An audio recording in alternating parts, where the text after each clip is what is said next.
or accuracy. It's not a problem. So moving on, we have some summary points. Provide as much information as you can. When you have a reference, that's the big point. The point is that, let's say you're writing a paper and I'm reading it, and I want to know, you cited some information from, I don't know, a certain website or source. I need to know how to get that source so I can read it myself. So that is the point of citation, is anyone that reads your work can go and find the information that you put in your paper. And that's why you want to provide as much directional information as you can to get your reader, a reader, to the source material that you used for your paper. Use italics in appropriate places. We've already talked about that, it's very tricky sometimes, but I'm hoping that provided some guidance for you as far as what's italicized and what's not. Do not use sources that are not reliable. This is a touchy subject. Wikipedia is not a reliable source because anybody can modify it. I want you to use journal articles, books, published material. There are obviously, the internet is a whole new world. It's not really new anymore, but it's newer, of materials that may or may not be reliable.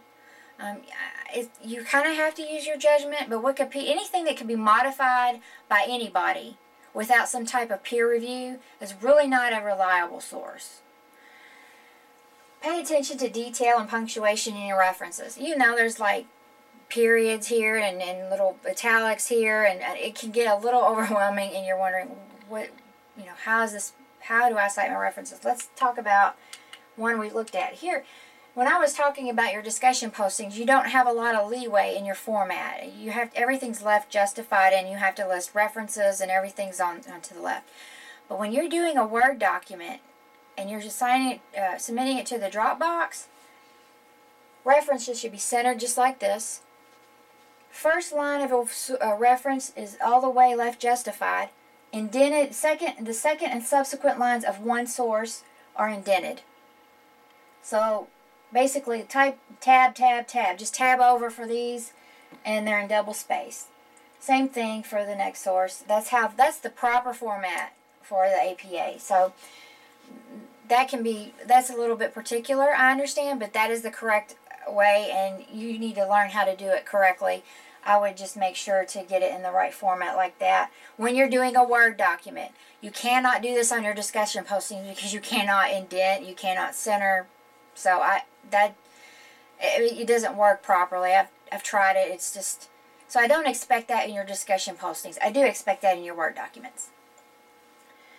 And these are my references for this. I use the APA 6th edition and Purdue OWL. I love Purdue OWL. They're great.